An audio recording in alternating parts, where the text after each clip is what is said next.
right, welcome back, everybody. Uncertainty over NSFAS funding at the prestigious University of Witwatersrand has emerged. The issues pertain to funding uncertainty for students enrolling for the 2015 academic year. Limited university resource capacity and overwhelming demand for student aid has resulted in the NSFAS-sponsored students having to sign an acknowledgement of debt and pay half the registration fee up front by registration date. Let's talk about this issue. And in studio with us, we've got the Deputy Vice-Chancellor, Professor Tawana Kupe. Good to have you. Thank you very much for being with us. And SASCO Wits Branch Secretary is also with us. We've got, I beg your pardon, we've got Pindile Mabanga.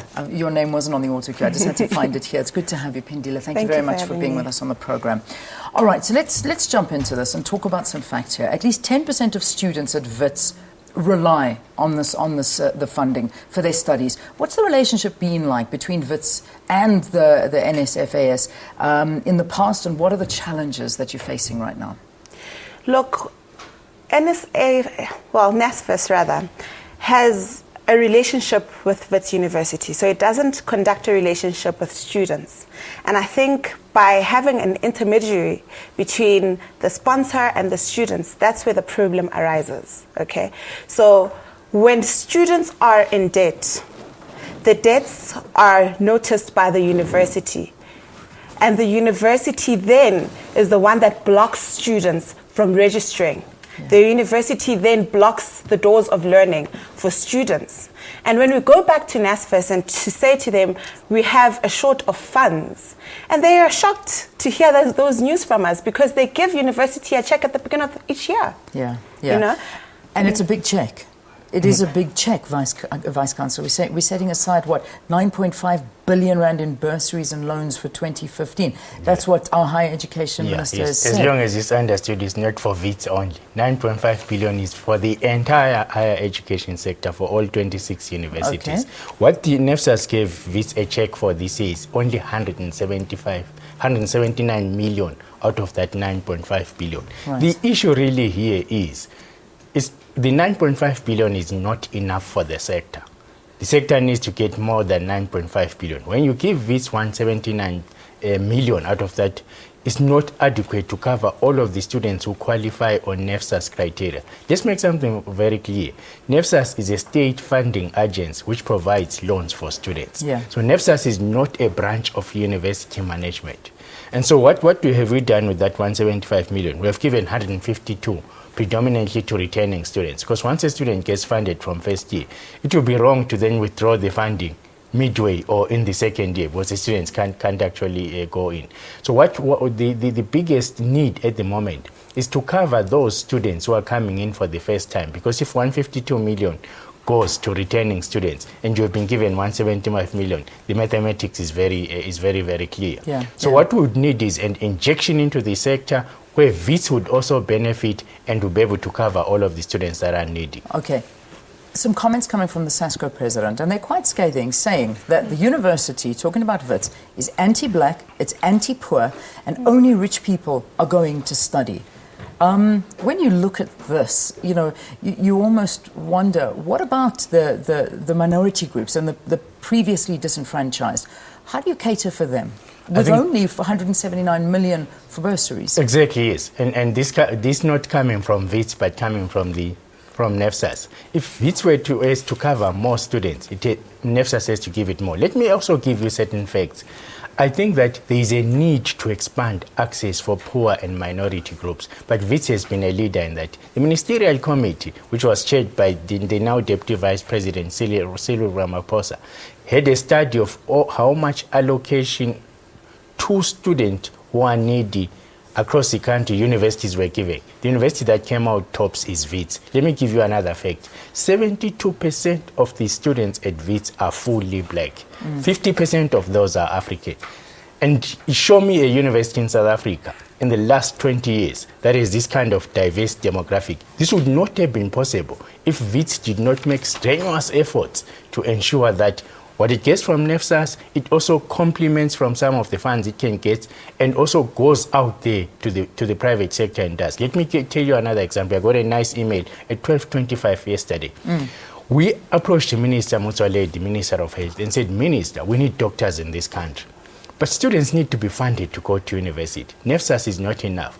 Minister, why don't you do the following? Approach all of the provinces where quintile 1 and quintile 2 students come from. Quintile 1 and quintile 2 students are poor, disadvantaged rural schools, which produce some of the best students, by the way. We said, Minister, ask each province to sponsor the students. Yeah. I gave them a list of 65 students the other on Friday. Yesterday, they confirmed that they are actually, the DTG is actually... Is going to do that. Is going to do that. But what are we going to do with it? We're then going to take that money which we got from health and then displace it from our NSFAS and give it to even more students. Yeah. Pindile, how does this make you feel? I mean, is this reassuring in any way for you? Hardly.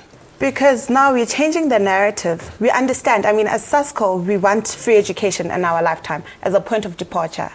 But now when we are talking about a transitional phase to our free education, there are certain nitty-gritties that need to be, well, accommodated for.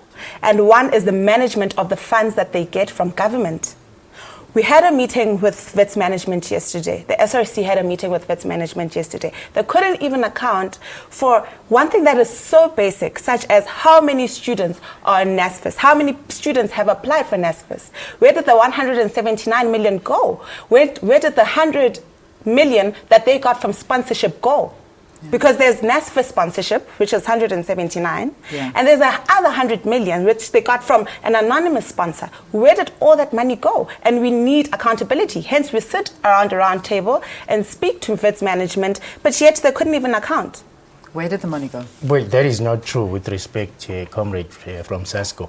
This statement was released to the entire media in the country yesterday, and I just repeated the facts. 175 million from NSFAS, 152 million was given to returning students, 2,090 students. We have given 330 first-year students. By the end of this exercise, from the balance of the 179, we're going to give 450 additional students. We will give, at the end of this exercise, 2,870 students. The facts are there. Yeah. Where did the donation go to? The 100 million donation from an anonymous donor.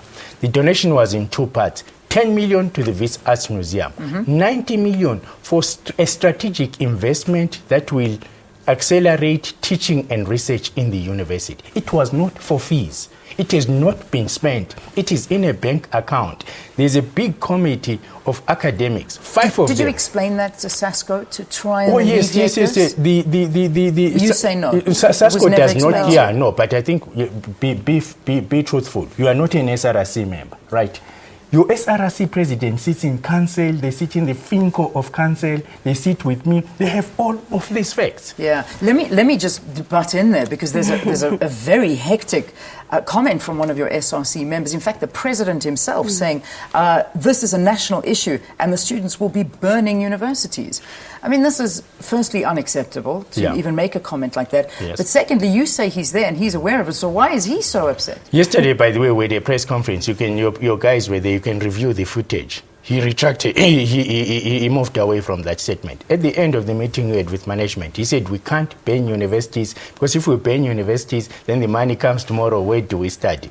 SRC president sits in the following forums. University Council, which makes all of the financial decisions. Finance Committee of Council, which makes the decisions. Senate, which makes the decisions. All of these things were discussed there. Yeah. All right. Can I give me your final words? I wish we had more time, but we don't. Look, we are discontent because after the meeting, as long as we don't have the resolutions of that meeting on paper, that students who are on NSFAS and who are not given their money will be able to register without having paying the upfront fee payment. That students who have been closed the doors to residences will be allowed to go into residences. We'll stop at nothing.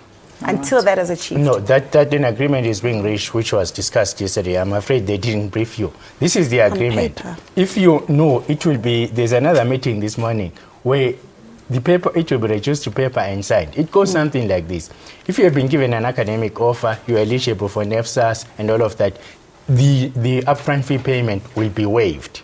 And the upfront payment, by the way, is not just for NSFAS students. It's for anybody who enters university and is part of your university fees. Yeah. So if it's 10,000 and the fees is 55,000, you will only pay the balance of 40,000. So the agreement is that if you have a NSFAS or if you have a university academic offer, you qualify, and then we're still waiting for NSFAS, you will not be asked to pay. We'll wait to hear what the outcome is. Let's do that. Thank you for coming in. I can see there are major issues. There's lots of issues. But I do hope that when universities open on the 18th of February, things will at least be sorted out. And you've got a lot of meetings, including one this morning. Yeah, and we'll have taken as many needy students as possible. All right. Tawana Kupe, thank you for joining us here in studio. Tawana is the Deputy Vice-Chancellor at WITS, and Pindile Mpanga is the SASCO branch Secretary for WITS. Thank you very much for joining us here on the program. A story we will be following very, very closely, because as you can see, there is a very, very huge issues that needed to be sorted out. Let's take a break. We'll be with you after this. Stay tuned.